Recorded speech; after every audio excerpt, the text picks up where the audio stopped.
Salamat po sa Lord. Yan, sa lakas ng katawan na binigay sa atin at dun sa kasigasigan na Lord, araw mo ngayon, ang Lord din magkakalog sa atin nung eagerness, di ba, na makikinig tayo ngayon ng salita ng Lord, no matter ano man yung weather na nakikita natin sa labas. Kasi yun, lagi naman tayo nasa testing eh. Di ba? Lagi lang tayo nasa testing na kung saan may mga bagay na pinapadaan sa harapan natin ng Lord na nagsumusubok, gano'n ka nakatapat sa Lord? Gano'n na ba yung faith mo? Masusubok ba yung faith mo sa simpleng mga weather, sa simpleng mga bagay? The more na inilalaban po natin yung ating time para sa Lord, maniwala po kayo kasi pararanasin sa inyo ng Lord na kayo man ilalaban ng Lord. Okay, yung faith nyo ilalaban din ng Lord. So ngayon po, pag-uusapan natin ay may kinalaman pa rin sa paghahanda sa future ng mga mangyayari. Usually po, pagka tayo nagpupunta sa doktor, na halimbawa may lagnat, di ba? Usually may lagnat, may nararamdaman tayo, pupunta sa doktor. Pag sinabi natin sa doktor, nilalagnat po ako kaya po ako titigil na ba ang doktor doon? O sige, etong paracetamol, umuwi ka na, inumin mo yan. May sinasabi pa ba ang doktor? Pagka sinabi mo yung nilalagnat po ako, doktor, ilang araw na. Ano sa tingin niyo yung mga sinasabi pa ng doktor? Nag-iimbestiga pa ba siya? O hahayaan na lang niya, okay, may lagnat ka, paracetamol yan. Bubusisiin ba ng doktor saan nanggagaling yung lagnat mo? Kasi hindi siya basta makakapagbigay ng tamang gamot sa'yo pagka hindi niya alam, ano ba yung mga sintomas, ano ba yung nangyayari sa'yo. Ang lagnat po kasi hindi yan yung sakit, di ba? Alam po natin yan. Kundi, sintomas yan na meron ka pang ibang sakit, kaya ka nilalagnat. Actually, yung paglalagnat po, nakakatulong sa atin yan. Helpful talaga po yung lagnat. Why? Kasi, ibig sabihin, lumalaban yung katawan mo kung ano man yung nakapasok na germs, bacteria, o virus sa katawan mo. Kaya, ang Lord ang magbibigay sa atin nung kakayanan, na labanan yon at ang sanhi nga, minsan nilalagnat tayo. Okay, so hindi lagnat, yung diretsong sakit. So ang doktor magtatanong pa, kamusta lalamunan mo?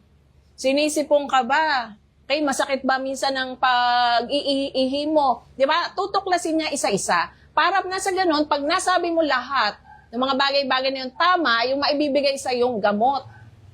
Di ba? Ganon din po rito sa mga bagay na pinag-uusapan natin. Importante na hindi, bahala na. Okay lang yan. Tama na yung paracetamol lang, hindi ko na alamin.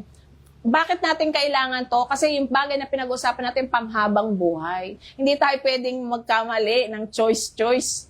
Di ba? Hindi tayo pwedeng, saka ko naaalamin. Di ba? Yung mga tao po kasing nandun sila sa punto na saka ko na yan aalamin, sumagot na sila na, hindi. Okay? Ang Diyos kasi nagsabi nun. Pag nasa gitna ka lang, na pwede na to, okay na to, ayaw ng Lord. Ang gusto ng Lord yung decide. Kung ayaw mo, ayaw mo. Kasi yung taong nagsasabi po na, hindi ko talaga alam pa yan, hindi pa ako ready. Pag honest ka, di ba, mas masusolusyonan mo yung problema mo. Pero yung mga pupunta halimbawa sa doctor in denial, hindi doc, hindi naman masakit lalamunan ko Hindi naman po wala naman po akong sipon hindi ka mabibigyan ng tamang solusyon. So, maging honest tayo, ready nga ba ako talaga dito sa pinag-uusapan na to? Or hindi? Pag sinabi mong hindi ako ready, gagawa ka ngayon syempre ng paraan. Lord, make me ready. Paano ako magre-ready? Paano ko siya haharapin? At kung oo naman, etong pag-uusapan naman natin, nakaka-encourage to. Kung bakit hindi dapat katakutan tong bagay na to. Diba? Kaya po tingnan natin, yung ating pong susunod na kasi naniniwala tayong lahat ng tao, dadaan dito. Yan. Di ba? Sabihin natin, bata pa ako, Ate Joy. Parang hindi sa akin yan.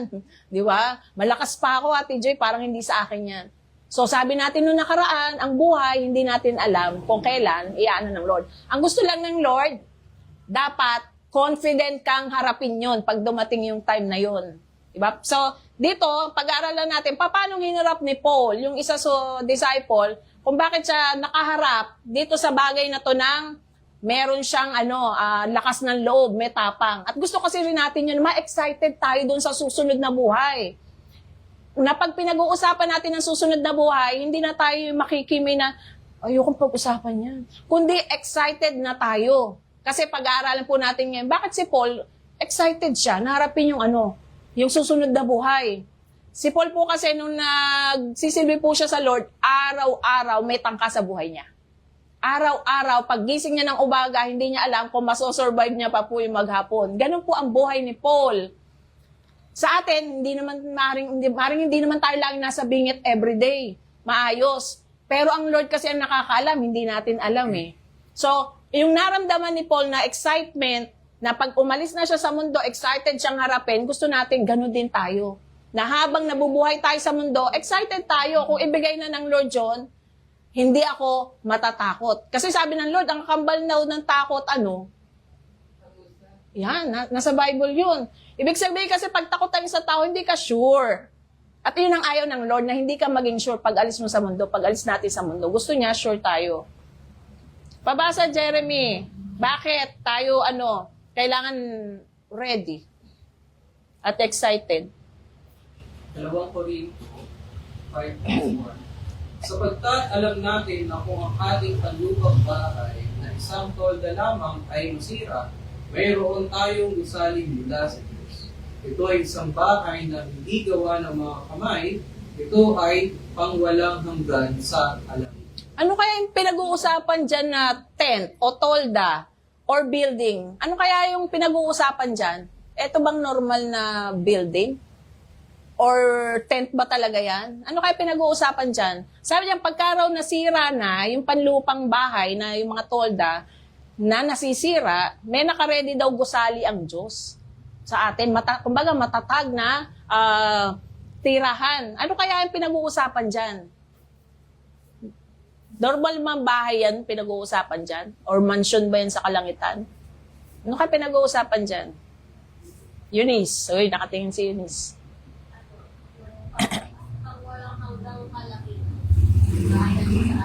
Bahay? Mansion? Yan. Nanay, ano kaya yan? May idea kayo? Pagka nasira na daw yung tolda, may naka-ready naman ng Lord na gusali, na building. Ang nabasa sa Bible yung tolda, parang nasa alam din natin yun. Yan. Hindi ko masyadong maipahayag, pero yung katawan natin. Yan.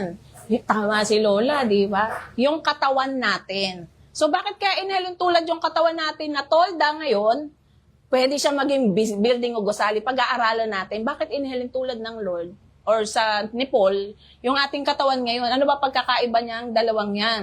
So, yun daw, nire-ready ng Lord na katawan, hindi daw gawa ng kamay.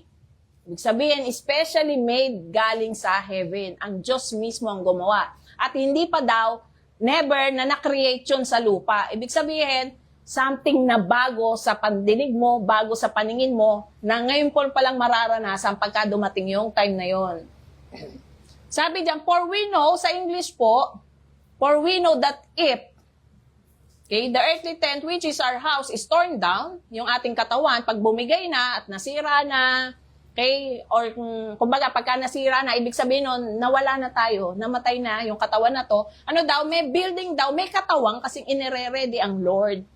At dinescribe niya yung katawan na yung building, napakalayo ng tolda sa building, Napakalayo ng comparison niya. Hindi sinabi ng Lord, may bago kong toldang ibibigay sa inyo. Kundi building. Kakaiba yung inire-ready ng Lord. Hindi daw yari sa kamay, kundi yari sa heaven. So bakit if? Hindi sure si Paul? Okay? Yan, turuan ko kayo ng konting Bakit kaya hindi when? Bakit if? Pagka kasi when nang ginamit, ang sabi doon, sure, 100% mangyayari. Ang ginamit ni Paul, if. Ibig sabihin ba, may chance hindi mangyayari? Baka naman hindi mangyayari ang building. Baka yung tolda, wala lang. Pag nasira, sira na, wala namang building. Okay? Meron po kasing alam si Paul na pwede nating suungan dito sa buhay na to kung bakit if. Pero si Paul, excited siyang mamit ang Lord sa alapaap. Excited si Paul na sa rapture siya, kukuhain ng Lord. Kaya siya if. Hanggat maaari, pwede bang hindi na ako dumaan sa death? Isa sa gusto kasi ni Paul na mamit niya sa clouds ang ating Lord. So hindi siya doon. At alam natin, meron pong mga buhay pa na pwedeng mamit ang Lord na hindi na dadaan sa death. May ganun po kasi sinasabi sa Biblia. Si Paul ganun din. Kaya sabi niya, if maring hindi ako abutin ng kamatayan, dumating ang Lord, kuhain ako. Kung bakit if. Pero sure, ang sinabi ng Lord na yung tolda, gagawin kong building yan. Ang pinag-uusapan natin dito, yung mga anak ng Diyos, may mga tamang relasyon sa Lord. Okay, may tatlo kasing option na nasa isip si Paul. Ewan ko, maring ito sa atin, no? Gusto ba nating hindi na dumaan ng death? Bakit hindi, di ba? Kasi itong rapture, sabi po, mula sa pag bumaba ang Diyos sa alapaap, tayo, matik, a-ascend sa alapaap. Doon natin siya imimit. At susuotan na tayo nung yung building na sinasabi. Yung katawan na yari sa heaven, matik yun. Okay? Biglang iiwanan mo yung tolda mo na hindi mo ka na kailangan mamatay at ibaon pa sa rapture po ang tawag nun. At alam ko, ako may ganyan ding Lord, kung loloobin mo na rapture, makita kitang diretso, hindi duman sa death. Ang pangalawang option ni Paul, dadaan siya sa death. Okay? Kasi alam naman natin, ang susi, para makarating ka dun sa eternal life, death. Yun yung key. Okay? Kung gusto mo makarating sa langit, yun ang susi. Kailangan mo iwan ng lupa. Hindi kasi pwedeng nakapanglupa ka pang nandito pa yung sarili mo kaisipan, makakapasok ka sa langit. Hindi. Kailangan death, yung mo. Or ang isa pang option ni Paul, to live. Okay? Kung hindi pa ako kuhain ng Lord, hindi pa magra-rapture, mabubuhay ako. At paano siya mabubuhay? Patuloy raw siyang maglilingkod sa Lord hanggang kuhain siya. Okay? Yan naman tayo. So, ngayon po, ang option natin sa ngayon, yung live. Di ba? Patuloy po tayong nabubuhay. Kasi binibigyan pa tayo ng life ng Lord. At sabi ng Lord, habang binibigyan niya po tayo ng buhay, siya rin naman magbibigay niya magsusustain niyang life na yan. Kumbaga, yung kakainin mo, yung protection mo, yung trabaho mo, siya pa rin ang magbibigay ng buhay. I think March, April, May, June, July, mga 4 months na po tayong nandito. Ibig sabihin, 4 months na ang Lord nagsusustain ng ating life, ng ating mga lakas. Pwede rin po na pagbalik ng Lord, may manatili pang buhay. Di ba? Yung pagpasok sa millennium, pero saka po natin yan pag-aaralan. So si Paul, habang sinasabi niya yan, ang option niya, continue to live at maglingkod sa Lord. Na-rapture ba si Paul? Katulad nung request niya? Hindi ba? Hindi. Ang dinanas ni Paul para ma-meet niya ang ating Lord death. Okay? At hindi masarap yung death na ni Paul. Pero bakit excited pa rin si Paul sa kabila nung kahindik-hindik yung inabot niyang death? Beheading po ang kinamatay ni Paul. Pero super excited siyang daanan yung kasi alam niya, yun ang susi para maranasan niya na yung mga pangako ng Lord. So para maging excited tayo, tingnan natin, ano ba nasa isip ni Paul? Ano ba yung nasa kabila? Okay? Ano ba yung nire-ready ng Lord sa atin? So ito po kasi yung rapture, sabi po sa 1 Corinthians, David, babasa na malakas. Behold, I tell you a mystery. We will not all sleep, but we will all be changed. Yan. In a moment, in the twinkling of an eye, at the last trumpet, for the trumpet will sound, and the dead will be raised imperishable, and we will be changed. Yan. So ang sabi ng Lord, hindi lahat, yung asleep po dyan, ibig sabihin, hindi lahat mamamatay. Merong pangako ang Lord para doon sa mga buhay pa na sa pagbabalik niya, sa isang kisap mata, babaguhin ng Lord yung ating mga katawan at para masalubong natin siya. Yan po yung rapture na sinasabi. So, meron taong hindi daraan sa death. Pero kung ang plano ng Lord, padaanin tayo sa death, paano tayo magiging excited? Paano mawawala na sa bokabularyo na ayokong pag-usapan niya? Pwede ba wag natin pag-usapan niya? Paano ka magkakaroon na excitement na ready ako kahit pag-usapan pa natin yan? Kasi dapat dumadating tayong lahat sa puntong ganun na hindi na natin kakatakutan yung next life. Kasi alam mo, sure ka, nasa langit ka pupunta. Dahil sure ka na makikita mo ang Diyos at hindi ka mapupunta sa kapahamakan. Okay? So, si Paul, ganito siya mabuhay. Sabi niya, ang mabuhay ay si Kristo. Ibig sabihin, habang binibigyan ako ng life ng Lord, gugugulin ko yung life ko in serving God. Sa pagpapakita ng pagmamahal sa Lord. Okay? Yung pag-aasikaso po sa ating pamilya, sa ating asawa, sa ating mga anak, pagpapakita ng pagmamahal sa Lord dyan kasi responsibilidad dyan na ibinigay sa atin. Okay? Kaya hindi po sinabi na oy, kailangan talagang dedicated sa Lord. Kailangan nasa loob ako lagi ng simbahan. Hindi po yun. Sa loob ng bahay, pwede mo ipakita ang pagmamahal mo sa Lord. Sa eskwelahan, mapapakita mo ang pagmamahal mo sa Lord. Even sa trabaho. At kung ano na pang ginagawa, even sa paglilinis ng bahay, pwede mo pakita ang pagmamahal mo sa Lord. Di ba? Pwede mo siyang habang nakikinig ka ng message or kumakanta ka or what. Gawin natin, ano man ginagawa natin, laging partner ang Lord. Yun yung sinasabing lagi tayong naka-intune sa Lord. Ano po yung ginagawa man natin. So, para kay Paul, ano daw yung debt? Pakinabang. Ibig sabihin, good. Parang sabihin natin, parang good ano to? Good investment. Parang gano'n, pakinabang. Malaki ang pakinabang niya. To die is gain. Okay? Ibig sabihin, hindi kalugihan ng isang mamatay sa taong na kay Kristo. Pakinabang yun. Imagine mo, lahat nung sandamakmak na problema mo, lahat nung napakaraming masakit sa katawan, sa isang iglap, babaguhin ng Lord. Paano hindi pakinabang yun? Okay? Pag-iisipin na, naku, ayoko pang iwan kasi may anak pa ako, may apo pa ako. Tandaan po natin, pati po yung isip natin, pag kinuha na tayo ng Lord, well, hindi niya na po maiisip yon. Kumbaga, problema na po yun ng mga maiiwan sa lupa. Ang tanging daranasin ng isang taong haharap sa Diyos, happiness, ang sabi ng Lord. Puro magandang pakiramdam, excitement, and everything. So, para kay Paul, pakinabang ang death. Okay? Sino bang gustong mangunyapit pa sa mundong pagulo ng pagulo? Diba? Nung nakaraan po, napanood niyo po ba yun sa balita, yun sa Spain? Na kung saan, yung mga nagtawiran, yung mga, lumangoy, ang dami po nila, nagkakagulo sila para pumunta sa Spain at doon sila doon sila maninirahan or what. Sa pilitan silang pumupunta po, mga, I think, Moroccan siya. Gano'n siya nakakatakot kasi pwede sila mag-create ng gulo. Actually, ang daming pulis para sila supiling kasi nagkalat po sila at pumapasok talaga sila doon sa lugar. Kung napanood nyo rin minsan sa EDSA, okay, yung mga batang hamog nga minsan kung tawagin eh. Di ba? Minsan 3 lang sila, 4 sila. Pero pag nagkumpol-kumpol sila at sumampa sila sa jeep, nakakatakot. Walang kalaban-laban yung mga nakaupo. Pinagkukuha po nila ang gamit. Mga bata po yung pinag-uusapan natin. Pero nagkokos siya ng takot pagka sila ay lumulusob. Eto pong taon to, libo-libo po yung taong tumatawid po ngayon sa Spain. At maaaring sa iba pa ring lugar. So, ibig ko pong sabihin, habang nagkakagulang mundo, gera, ngayon po pinag-iingat na naman ng lahat ng embassy ng US sa buong Middle East, pinag-iingat na naman kasi maigting na naman. Minsan, pagtaas ng bilihin, ang sahod, ang daming mga problema na sinong ayaw, di ba, ayaw umalis dyan sa ganyang sistema.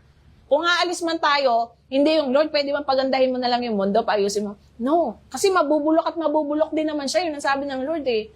Ang maging desire natin ay makarating. At wag nating katakutan yung pangalawang buhay kasi pakinabang po yun. Kaya po yung nag-iisip na, paano na yung anak ko pagka ako kinuha ng Lord? Paano na yung mga alaga kong hayop? Di ba? Baka kung may alaga po kayong hayop. Di ba yung mga itik yan? Sino yung mag-aalaga ng itik? Yung itik, yung baboy. Yeah. Kumbaga, sabi nga doon, nakakatuwa yung ilustrasyon na yun eh. Hindi siya makadalo kasi wala rin mag-aalaga ng baboy. Oh, hindi ba't di ka umatay? Wala kasi mag-aalaga ng baboy, wala magpapakain. Although kwento lang po, sabi na nung dumating ang Lord, naiwan siya. Lord, ba't di ako kasama? Wala mag-aalaga ng baboy mo. Di ba? Kumbaga, biro siya, pero ang Lord, kung ano yung ginagawa mo, marunong magsukli ang Lord. May katotohanan yun. Kung saan po tayo abala, dyan tayo pag-isay na Lord. Dyan ka abala, okay, go. No wonder yung sinabi ng Lord. Huwag kayong maglagak ng kayamanan sa lupa. Yan. Yung ibig sabihin ng kayamanan sa lupa, yung lahat ng mga tinatangkilik mo, mga gustong-gusto mo, pinagkakabisihan mo. Yan. To the point, ang Diyos hindi mo na inaalala. Yan. Yan. Yan ang Diba? mangyayari sa bandang. Yes. I-enjoy natin. Kasi ang Diyos naman ang gumawa ng lahat ng bagay. Diba? Para i-enjoy. Si Adam, yun ang inano niya. Si Eve, yun ang inano niya. I-enjoy nyo lahat. Pangalanan nyo. Yun ang gusto ng Lord. Kung ano man yung binibigay po sa atin ng Lord, bigyan natin ng time na i-appreciate. Pero, yung para sa Lord, yun ang laging sinasabi niya. Kasi doon lagi tayong natetest ng Lord. Kung para sa akin, anak, para sa akin. Yung para sa inyo, hindi ko yung ginagalaw. 6 na araw nga sa inyo eh. yung isang linggo na 2 oras lang, wag nyo gagalawin. Yun ang gusto ng Lord, di ba? Di ba, ang sarap na relasyon yung ganon, kahit sa anak natin, na nagkakaintindihan ba tayo, anak? Di ba? Minsan, pagka nasabihan mo siya, maliwanag ba, anak? So, naririnig natin yan in a way. Maliwanag ba yung sinasabi ko, anak? Itong para sa akin, para sa akin. Then yung sa'yo, hindi ko naman ginagalaw yan eh. Para sa'yo yan. Ako pa nga nagbibigay sa'yo ng lakas para ma-enjoy mo yung 6 na araw. Para mabuhay ka sa loob ng 6 na araw. Then yung 1 day sa akin. So hindi natin daw siya dapat katakutan. Ano pa nga ang gusto niya? Nais na nga niyang madids eh. Sabi niya, nais ko na nga pumanaw upang mapasapiling ni Kristo, lalong mabuti yun. Kumbaga ganyan po ka-excited si Paul. Mas like niya nang pumanaw. Nakarating na po ba tayo sa ganung punto na excited ako? Mas like ko ng bakit ang Lord? Madalas pong nasasabi po ng tao yan pagka nahihirapan ng tao. Lalo na pag may sakit, na hirap na siya doon sa kalagayan niya. Di ba? Naisip na, Lord, kunin mo na ako. Hirap na ako. Di ba? Doon naiisip ng tao. Pero yung maayos po ang buhay natin. Maayos ang pamilya, maayos yung mga pinansyal, nasagot ng Lord yung prayer natin. Naiisip ba natin yung excitement na yon? Di ba? Kaya minsan kailangan tayong remind ng Lord eh. O nawawala yung excitement mo to see me ha. Di ba? Kaya minsan dumadaan po tayo doon para tapikin tayo ng Lord at bumalik yung pagka kasi tayo may nahihirapan, tumatawag kasi tayo sa Lord eh. Ganun naman po talaga tayo, matitigas ang ulo, di ba? Makukulit po. So pagka daw yung pagka-excited natin sa heaven, hindi daw katulad yung isang nakabilanggo na gustong-gusto ng makalaya. Kaya ganun siya ka-excited. Yung may sakit na gustong-gusto ng gumaling, excited siyang gumaling. Yung gutom na gustong-gusto niya makakain. Ano pa, yung nauuhaw na gustong-gusto niya na makainom. At yung mga kapos, mahihirap na gustong-gusto ng sahod na. Di ba? Sino ba ang hindi na pagkasahod natin, gusto na natin, kailan uli ang sahod? Di ba? Kasi excited ka dun eh, malapit na ang sahod. Di ba? May excitement tayo dun. Ano pa? Yung soldier na laging nakikipagbakbakan, na gustong-gusto na magkaroon ng kapayapaan. Pag hindi daw ganyang klase ng excitement ang nararamdaman natin to see God, something is wrong. May mali, lalo na kung Kristiyano ka at hindi ka na-excite na makita mo yung maker mo, yung lumikha, yung nagpapakain sa'yo araw-araw, hindi ka excited, may mali daw po sa ganun. So, we hope na, ano ba yung nararamdaman ko? Pag pinag-uusapan to, makikita ko ang Diyos. May excitement ba ako? Or kulang pa rin? Or hindi ako sigurado? Or alanganin? Okay? So, diyan po sa English, earthly tent, saka building from God. So, ano pagkakaiba? Iyan po ang usual na tent. Pagka po tent, ano masasabi nyo dyan sa tent? Ano ang mga katangian ng isang tent?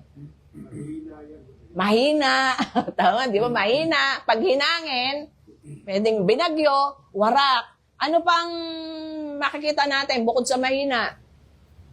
Ano pang, ng tent? Anong silbi ng tent? Siya ay Siya yan, no? pansamantala. Pansamantala. Di ba?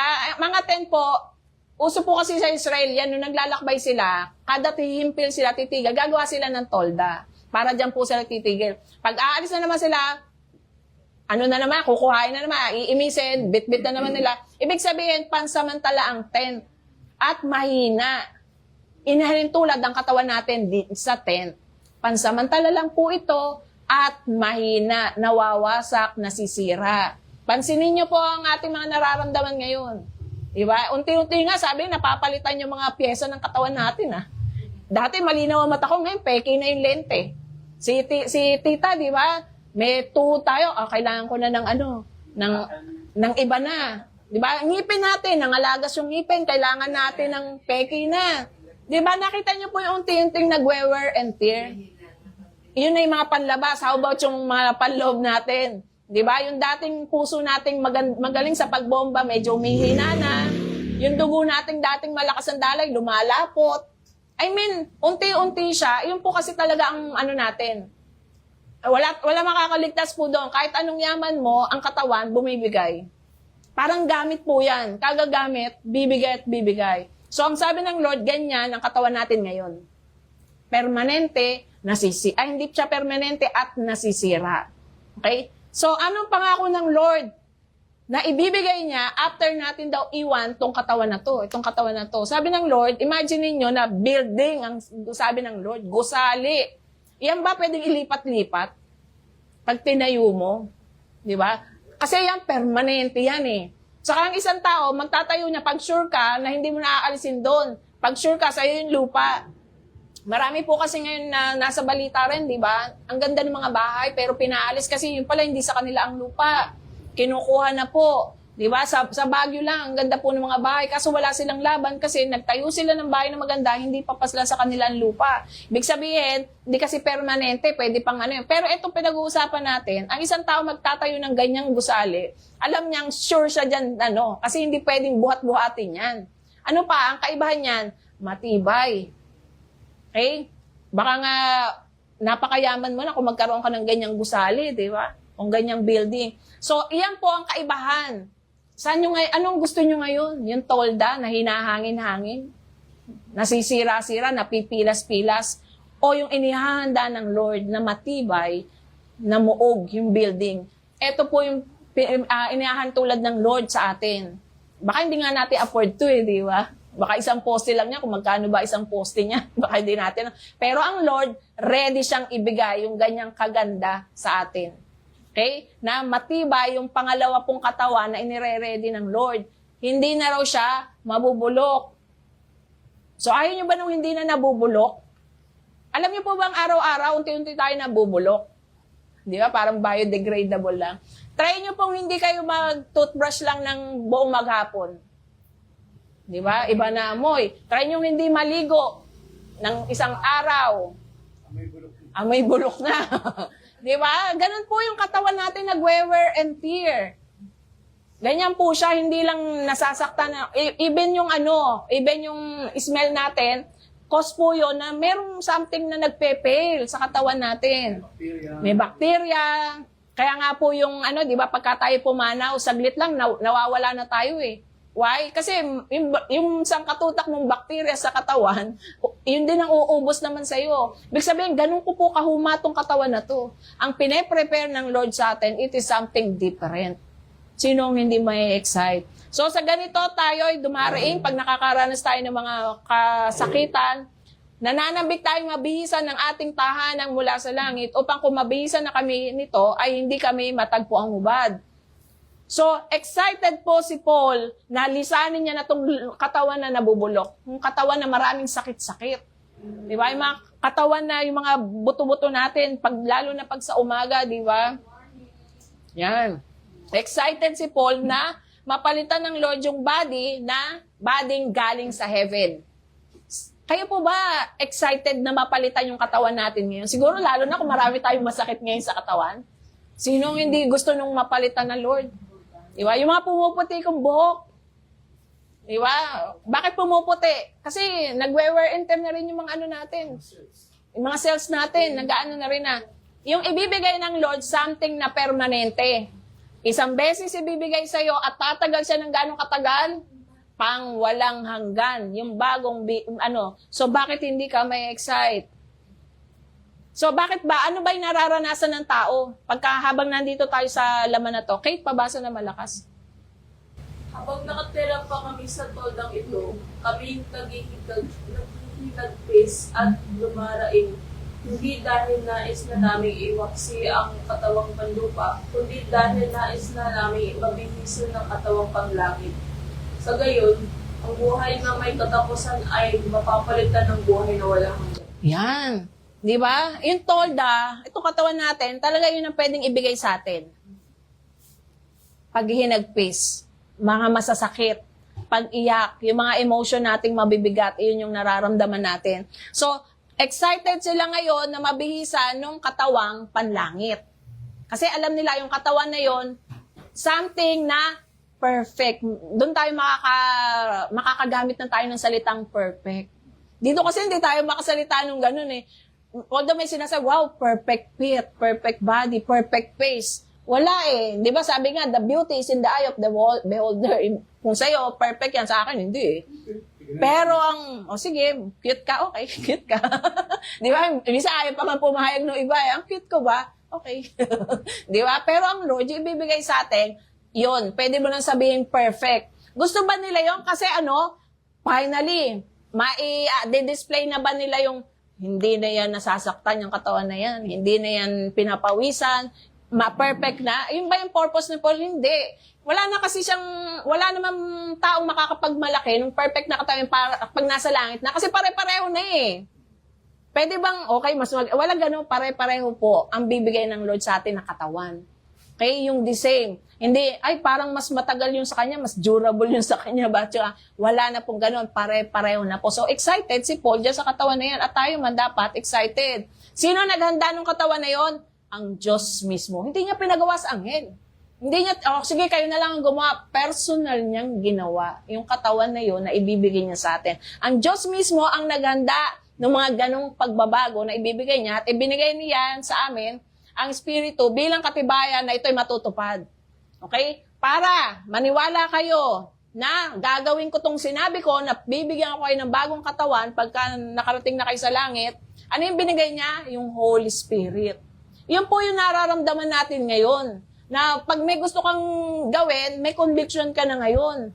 Pag nagbabasa ka na ngayon ng Bible, naiintindihan mo na siya. Pag nakikinig ka ng salita, meron ng changes. Yun yung work ng Holy Spirit sa atin. Pag alam mo may ginawa kang mali, dinadala ka niya para magsisi. Di ba? Dinadala ka niya para manalangin. Mas marunong ko ngayon tumanggap ng pagkukulang, ng pagkakamali, trabaho ng Holy Spirit. At sabi ng Lord, katunayan, nagagawin ko yan, ibibigay ko sa inyo. Actually, pinananahanan ng Holy Spirit ang mga anak niya.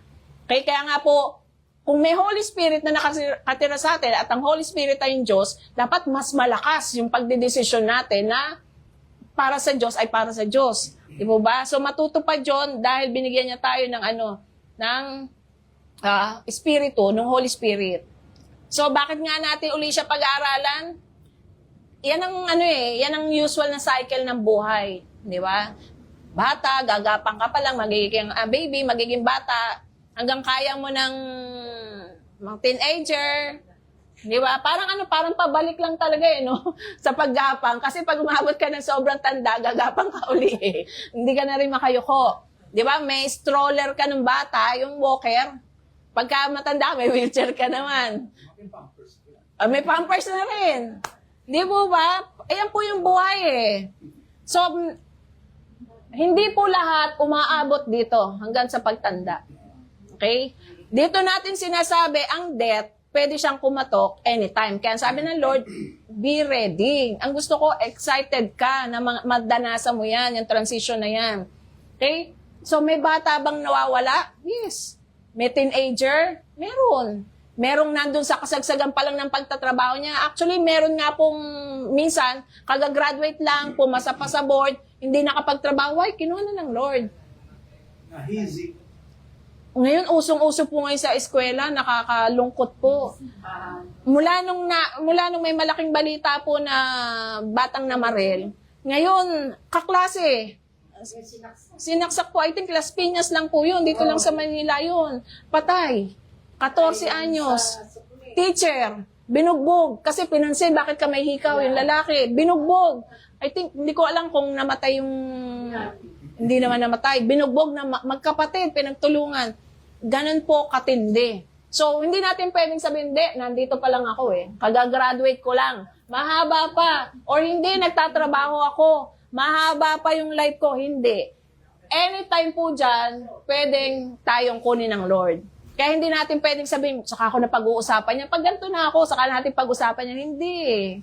Okay? Kaya po ngayon, kung excited kayong pag-usapan, ibig sabihin lang nun, ready. Kasi yung taong ready, excited yan. Pag alam mo yung pupuntahan mo, maganda yung pupuntahan mo, hindi ka ba may excite? Hindi ka nga natutulog kaluluto yung mga dadali, baka maiwan. Sa totoo lang, ang mga nanay, pag may lakad, halos di na po yung natutulog. Di ba? Sa sasakyan na lang ako, sasakyan na ako matutulog. Kasi excited ka eh.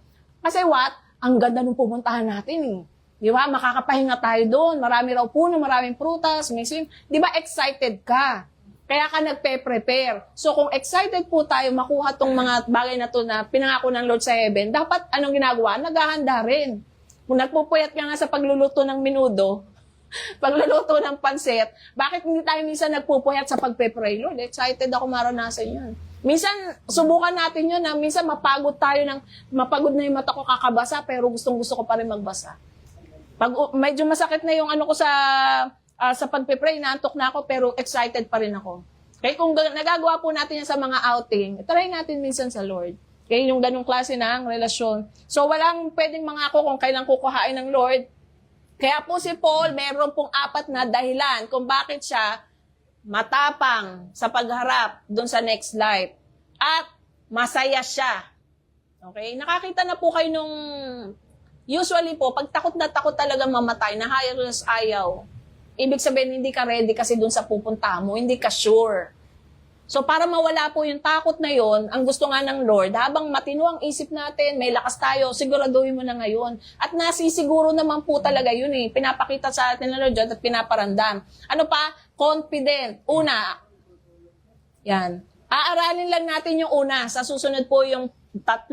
Yung una, why excited si Paul? Because he knew that the next body is the best. Wala na pong bebes sa katawan na nakaredy sa Lord kaysa itong mga katawan natin ngayon. Okay? Itong ang katawan na to para lang makasurvive, may iniinom tayong maintenance. Para lang makasurvive, di ba? Para bukas, para bukas mas maayos ang pakiramdam ko, iinom ako sa umaga para yung maghapon ko maayos ang pakiramdam ko. Di ba may mga ganun na? Yung something na yun, wala na pong maintenance doon. O di ba? Excited ba kayo nung ganun? Yung ang dahil ko iniinom? Sa Lompas, hindi na kailangan. Wala na pong sa Lompas. Di ba? Mga efficacy oil, hindi po kailangan yan. Kasi para kay Paul, yung next na body na nakaraan sa atin, the best. Okay? Paano hindi ka may excite? Kaya, huwag na tayong magtangka siguro. Yung ilong, kasi madami kasing tanggapin na natin ang katotohanan, hindi tayo talagang biniyayaan ng sobrang tangos. At least nakakahinga. Marami po ngayon nagpagawa ng ilong, hindi po nakakahinga. Kasi nagsasara po yung kanilang sa kareretoke, marami pong ganyan. Hindi po sila nakakahinga, nagsarado na. Antayin natin yung bagong katawan na sabi ng Lord, perfect yung katawan na ibibigay niya sa atin. So, pati ilong doon pa. Oo, ako naniniwala, di ba? Saka siguro wala nang inggitan doon kasi, di ba, pare-pareho kayo eh. Walang, mas matangos ang akin. Siguro mas mabait ka. Bakit konting dapa-dapa? Wala pong ganon. Kumbe, pare-pareho po tayo ng kalagayan.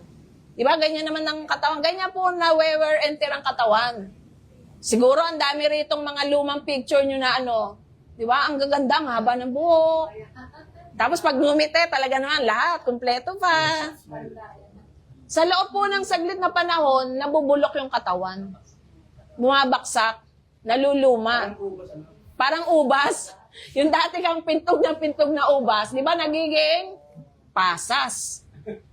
Di ba yun? Totoo eh. Di ba?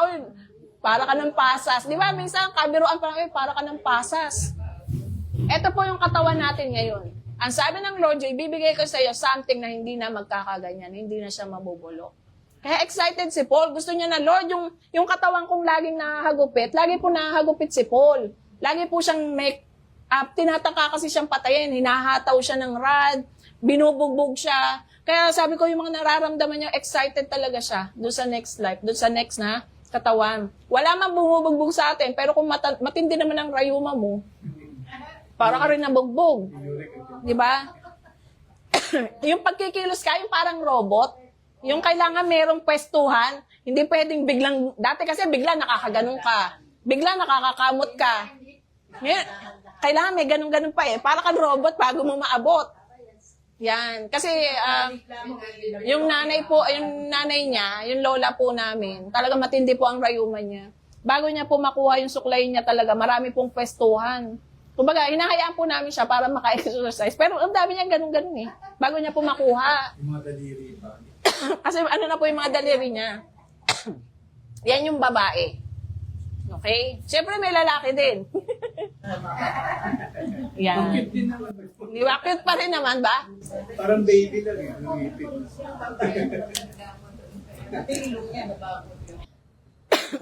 Parang ganun po talaga, no? Lumalaki talaga ang ilong. Parang mga tenga. So, yan yung katawan natin ngayon. Yan. So, yung mga bata-bata pa, banat-banat pa kayo, na-appreciate nyo pa. Enjoy nyo lang yan. Kasi pag dumating talaga ang time, hindi yan mapipigilan ng kahit anong ipahid mo. Yan. Yan. Huwag nyo na tangkay magpa-botox kasi nagiging parang robot ang itsura, hindi makangiti. Tanggapin na po natin, mas ma-excite tayo na Lord, walang bayad yung ibibigay ng Lord, di ka gagastos doon. Ang gusto lang ng Lord, maging mabait kang anak, sumunod kang anak. Okay, so yan po yung ating ano. So kung yung tolda na yon ay masira, papalitan siya ng Lord ng magandang katawan.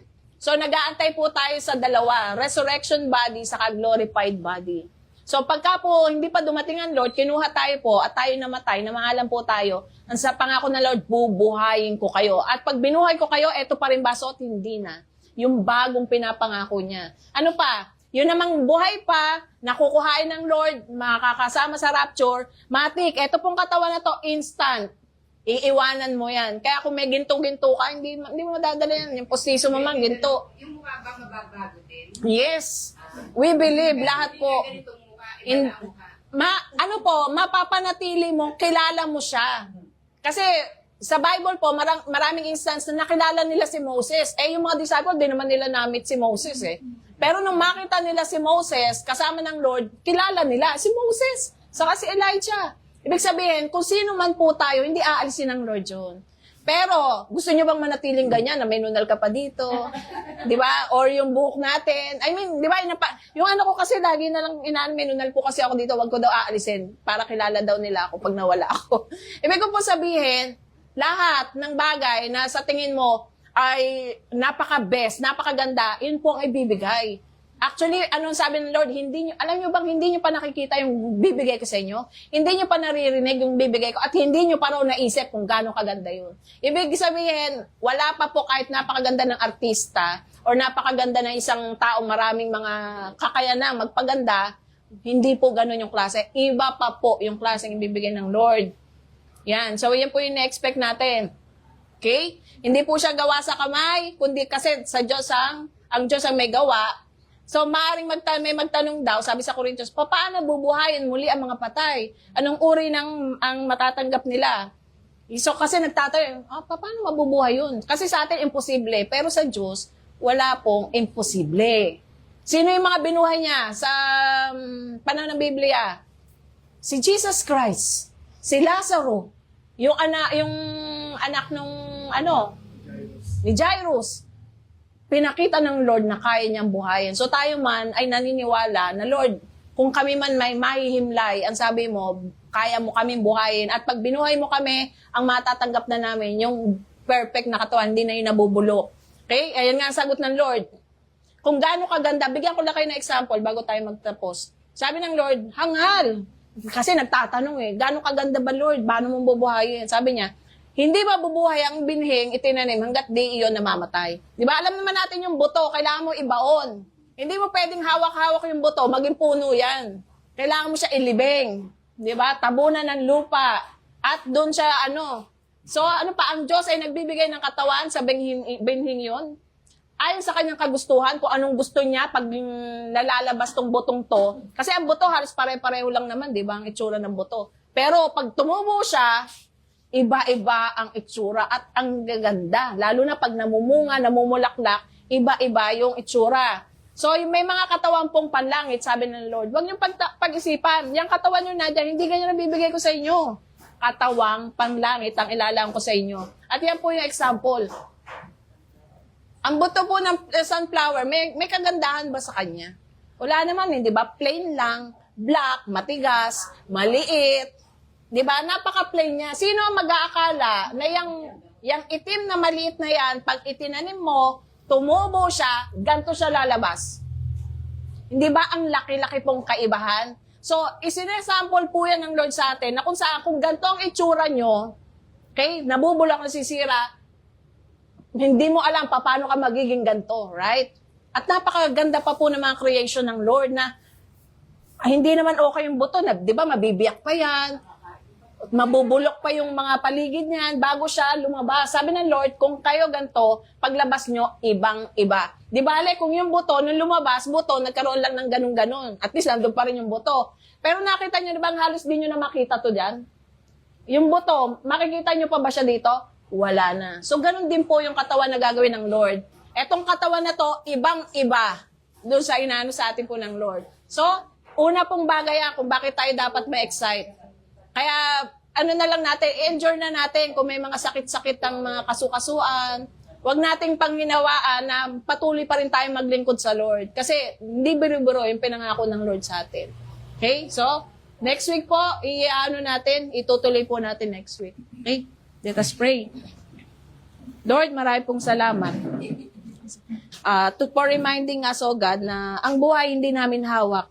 Hawak mo ang buhay ng isa sa mga narito. Sa amin, hawak mo po ang aming mga buhay. Kaya Lord, tinitiwala namin sa iyo yung kakayanan, Panginoon, yung pagdidesisyon kung kailan, Panginoon, mangyayaring ibibigay mo sa amin yung mga katawan na to na pinangako mo.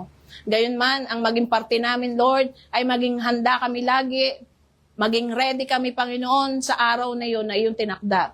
At habang nag-aantay kami, Lord, ay patuloy kami, Panginoon, na iibig sa iyo, patuloy kami maglilingkod, at patuloy kaming magiging mabuti sa aming mga kapwa, O Lord, na siyang pagpapakita, O Lord, na meron nga kaming totoong relasyon sa iyo, pag kaya naming ibigin, Panginoon, ang aming mga kapwa, Panginoon. Kaya dalangin namin, i-ready mo po, Panginoon, kami sa mga susunod pang gagawin sa gawain, O Lord, open our hearts still, para kami ay makapakinig, Panginoon, ng iyong mga salita. Ito nga po, Diyos, ang aming dalangin, sa pangalan ni Jesus. Amen.